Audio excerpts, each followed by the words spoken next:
واخيرا بعد غيبه طويله من ساعه الاوبو رينو 11، اوبو في الرينو 14 رجعت لعقلها تاني ورجعت العدسه التليفوتو. وبالمناسبه السعيده دي قلت ليه ما نعملش مقارنه مع جهاز تاني يكون برضه فيه عدسه تليفوتو مميزه، وقعدت افكر كتير قوي وفي الاخر ما لقيتش قدامي انسب من السامسونج اس 24 اف اي، وقد كان اديك في فيديو المقارنه بتاعته. فهل يا ترى العدسه اللي في الرينو 14 هتتفوق على وحش سامسونج اللي هو يعتبر جهاز فلاج شيب الاس 24 اف اي؟ ده اللي هنشوفه بعد ما تعمل لايك وسبسكرايب اكيد يعني، وتتفرج على الفيديو بمزاج، لان هتعرف هتشتري ايه، الرينو 14 ولا الاس 24 اف اي. فمن غير ما نضيع وقت كتير يلا بينا. الحقيقه خامات التصنيع ما كانتش معضله بالنسبه لي، الجهازين بيجوا بخامات يعتمد عليهم جدا، فرم من الالومنيوم فيهم هما الاثنين، وكمان مع ظهر من الازاز، وكمان بيجوا باعلى شهادات مقاومه للميه موجوده دلوقتي. عندك مثلا الاس 24 اف اي بيجي بالاي بي 68، دي بتضمن ان الجهاز يقدر ينزل تحت عمق متر ونص لمده نص ساعه تحت الميه. اما الاوبو رينو 14 بيجي بالاي بي 68 اي بي 69، وده بيمكنه انه يقدر ينزل تحت عمق 2 متر لمده نص ساعه تحت الميه. ممكن الفرق الوحيد اللي يعتبر موجود في التصميم هو مستشعر الاي ار بلاستر بتاع التحكم في الاجهزه الكهربائيه اللي موجود في الاوبو رينو 14. الاس 24 اف اي اتخن شويه، يعني جاي بسماكه 8 مللي، الرينو 14 جاي بسماكه 7.4 مللي، والسماكه دي حقيقي تفاجئك في الرينو 14 لما تعرف ان هو بيجي ببطاريه بسعه 6000 ملي امبير، بينما الاس 24 اف اي 4700 ملي امبير، تعتبر بطاريه صغيره قوي حاليا. وكمان برضه وزنه اتقل من الرينو 14 تقريبا 214 جرام، بينما وزن الرينو 14 189 جرام. الاختلافات ما بينهم بقى تبدا في نقطه الشاشه. الاس 24 اف اي مثلا بيجي بشاشه من نوع دايناميك اموليد 2 اكس بحجم 6.7 انش بابعاد 1080 في 2340 بكسل. الشاشه دي 1080 يعني فول اتش دي بلس، بمعدل كثافه بكسلات يعتبر قليل برضه 385 بكسل لكل انش. غير كده بقى فالجهاز بيدعم 120 هرتز وتقنيه الاتش دي ار تي بلس. اما رينو 14 يعتبر جاي بشاشه اصغر شويه 6.59 من 100 انش، شاشه برضه من نوع اموليد ابعادها 1256 في 2760 بكسل. الشاشه دي مش فول اتش دي، لا دي 1.5K. واسمع بقى كثافه البكسلات اللي فيها كام، 460 بكسل لكل انش، فوق ان هي برضه 120 هرتز وكمان بتدعم تقنيه الاتش دي ار 10 بلس. لا هي فيها ال 3840 هرتز بتوع البي دبليو ام ديمينج، فهي هتحمي عينك اكتر من الاس 24 اف اي. بس الحاجه اللي مش متفوقه فيها شاشه الرينو 14 هو السطوع، لان سطوعها اقصاه 1200 نتس، بينما الاس 24 اف اي 1900 نتس، والفرق ده تحت اشعه الشمس هيبقى واضح معاك. كمان برضه الرينو 14 بيجي بطبقه حمايه اقل، الكورنينج جوريلا جلاس 7 اي. الاس 24 اف اي بيجي بالكورنينج جوريلا جلاس فيكتس بلس، وكانت البصمه اللي موجوده تحت الشاشه في الجهازين اسرع شويه في الرينو 14. فانا بالنسبه لي المتفوق كتجربه مشاهده محتوى هو الاوبو رينو 14 اللي فيه طبقه حمايه اعلى، والوانه يعتبر احسن شويه. انت مش هتلاحظ حته الالوان دي طول ما انت مش ماسك الجهازين في ايدك، بس كان هو السامسونج اس 24 اف اي. اعمل لايك بقى وتعالى نتكلم عن نقطه مهمه برضو، الا وهي الاداء. الاس 24 اف اي بيجي بمعالج فلاج شيب الاكزينوس 2400 اي، ده معالج بمعمارية تصنيع 4 نانومتر مع معالج رسومي اكس كليبس 940. اما الرينو 14 بيجي بنفس المعالج اللي كان موجود في الاوبو رينو 13 الدايمنستي 8350، ولكن لحد دلوقتي ده برضه يعتبر معالج قوي. المعالج ده برضه بمعمارية تصنيع 4 نانومتر مع معالج رسومي مالي جي 615. على البرامج اللي بتقيس اختبارات الاداء زي انتوتو مثلا هتلاقي ان ال 2400 اي متفوق تقريبا بنسبة 30%، وفي الاستخدام اليومي العادي هتلاقي برضه ان الاس 24 اف اي استجابته اسرع للمهام اليوميه. اما في الالعاب فهو يعني مش الفرق الكبير ما بينهم، وتقريبا مفيش جهاز فيهم متفوق عن التاني. يعني في لعبه مثلا شبه ببجي الاتنين بيلعبوا برضه على 90 فريم، ولما جينا برضه نرندر فيديو 4K على الجهازين كان المتفوق فيها هو الاس 24 اف اي. ففرق نقاط القوه ما بين المعالجين دي مش حاجه تقلقك خالص. ممكن بقى اللي يخلينا نحسم نقطه الاداء للسامسونج اس 24 اف اي هو عدد سنين التحديثات والواجهه بتاعه سامسونج نفسها. يعني عندك مثلا الرينو 14 بيجي بنظام تشغيل اندرويد 15 مع واجهه الكالر او اس الخاصه باوبو الكالر او اس 15،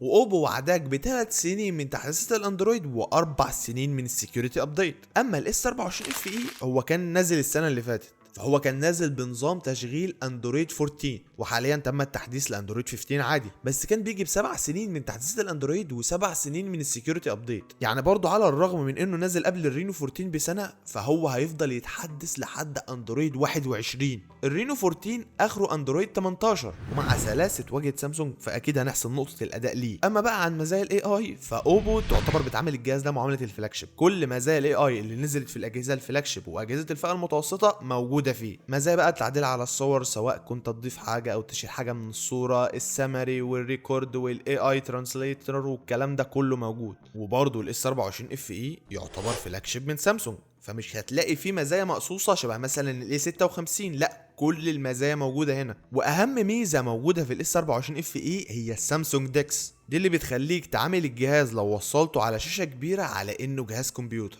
مش هتلاقي الكلام ده موجود في الرينو 14. الحاجات التانية بقى فهما الاتنين متشابهين، يعني مثلا بيجوا بنفس نوع الرام ونفس نوع ذاكره التخزين اليو اف اس 3.1. قبل ما نبدا نتكلم عن الكاميرات، تعال نخلص كل حاجه عشان نفضلها ونتخلص من الحاجات اللي هتسبب لنا زحمه. تعال نتكلم عن البطاريه. بس انت عملت لايك ولا لا؟ ها، البطاريه الموجوده في الرينو 14 شبه ما قلنا بتيجي بسعه 6000 ملي امبير بقدره شحن 80 واط. اما البطاريه اللي موجوده في السامسونج اس 24 اف اي مش عارف اجيبها لك ازاي، بس هي بطاريه ساعتها 4700 ملي امبير بقدره شحن 25 واط. هي واجهه سامسونج موفره في البطاريه جامد، بس برضو مهما كان دي بطاريه ساعتها قليله، فهتلاقيها في نفس المستوى في الاستخدام اليومي العادي، هتكون برضو في نفس مستوى الرينو 14. ولكن برضو المتفوق في الحته دي هي حته سرعه الشحن. بس لو بتسال برضو، فالسامسونج اس 24 اف اي بيجي بقدره شحن وايرلس 15 واط. لو كانت دي حاجه تفرق معاك اديك عرفتها. والاتنين برضو بيدعموا تركيب خطين من غير تركيب كارت ميموري، وبرضو الجهازين بيدعموا الاي سيم،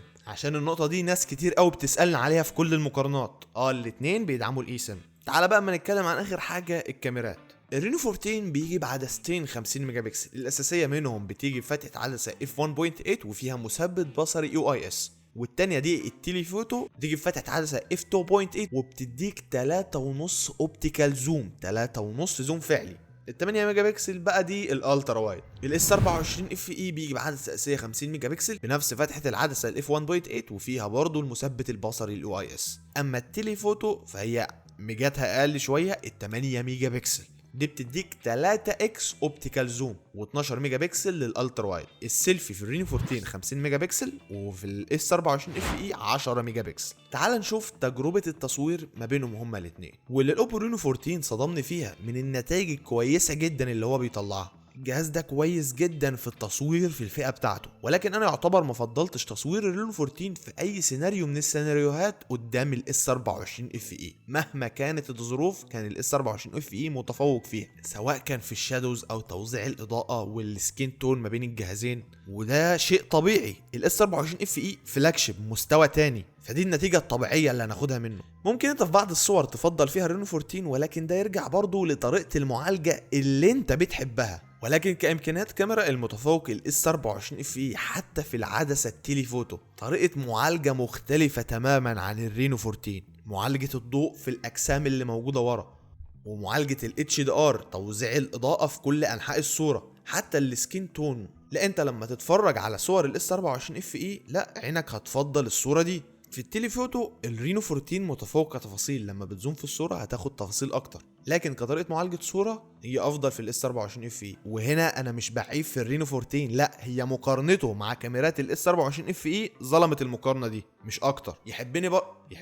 يهمني برضو اعرف انت فضلت انهي كاميرات فيهم. وقبل ما تحكم برضو اعرف ان في تصوير الفيديو الاس 24 اف اي بيوصل لحد 8K على 30 فريم، دي ميزه الاوبو رينو 14 مش مقدمها لك. وبس كده كنا تقريبا قلت لك كل الفروقات اللي موجوده ما بين الجهازين دول. تعال بقى اما نتكلم عن نقطه الاسعار. السعر الرسمي للسامسونج اس 24 اف اي على موقع سامسونج للنسخه ال 128 جيجا مع 8 جيجا رام $650، وال 256 جيجا عامله $710. السعر ده لو انت بتشتريه من ستور لسامسونج، انت هتلاقيه في بره في المحلات العاديه اقل من كده. يعني مثلا انا لقيته على امازون بيتباع ب $550، اقل $100 كامله. اما بقى سعر الاوبو رينو 14 النسخه ال 256 جيجا مع 12 جيجا رام هو $485، وال 512 جيجا مع 12 جيجا رام $535. السعر اللي لقيته في السعودية للاس 24 اف اي على موقع نون للنسخة ال 256 جيجا كان حوالي ال 1716 ريال. مش عارف السعر ده متوفر في ارض الواقع ولا لا، يا ريت اخواتنا في الموجودين في السعودية يقولوا لنا الكلام ده. وما لقيتش الاوبو رينو 14 على نفس الموقع ولا حتى على اكبر ستور موجود في السعودية شبه اسواق جرير مثلا، ما لقيتش الجهاز متوفر. كان كل اللي متوفر الرينو 14 اف، ولكن على ما اظن هتلاقيه برضه في نفس الرينج 1700 1800 ريال.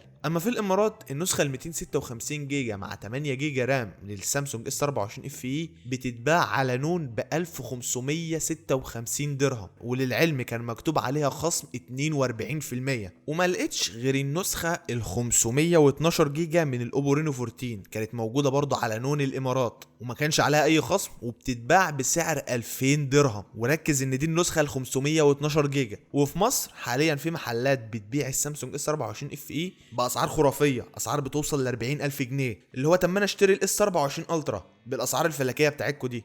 ولكن الاسعار اللي موجوده والاسعار المنطقيه اللي هتلاقيها بيه هم تقريبا في حوالي 33000 جنيه، من 32000 اخرك 34000 في الجهاز ده. وبفرق يوم واحد عن تسجيل الحلقه دي كان الاوبو رينو 14 بيتباع على نون النسخه ال 256 جيجا مع 12 جيجا رام ب 28500 جنيه. النهارده برضه دخلت دورت عن السعر تاني على نون برضه لقيته بيتباع ب 27000، يعني في يوم واحد قل 1000 جنيه ونص. وانا شايف برضو ان سعره غالي، يعتبر غالي. الجهاز ده ممكن يتباع بسعر 25000 جنيه عادي جدا. فبكده الاوبو رينو 14 يكون متفوق في 3 حاجات: البطارية والشاشة والسعر، ولو هنقول برضو شهادة مقاومة المية الاي بي 69. اما الاس 24 اف اي متفوق في الكاميرات عامة، متفوق برضو في الاداء، ومتفوق في سنين التحديثات والاعتمادية. ولكن هل ده يخليك تدفع 5000 جنيه زيادة وتطلع للسامسونج اس 24 اف اي؟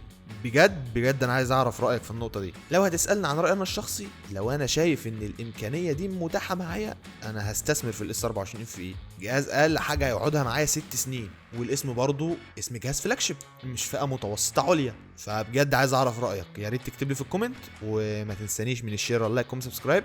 اشوفك الفيديو الجاي اللي برضو انت هتقول لي هيكون عن ايه. بفكر برضو اعمل مقارنه ما بين الرينو 14 والسامسونج اي 56. لو انت موافق على المقارنه دي اكد لي عليها برضو في الكومنت. يلا اشوفك الفيديو الجاي، سلام.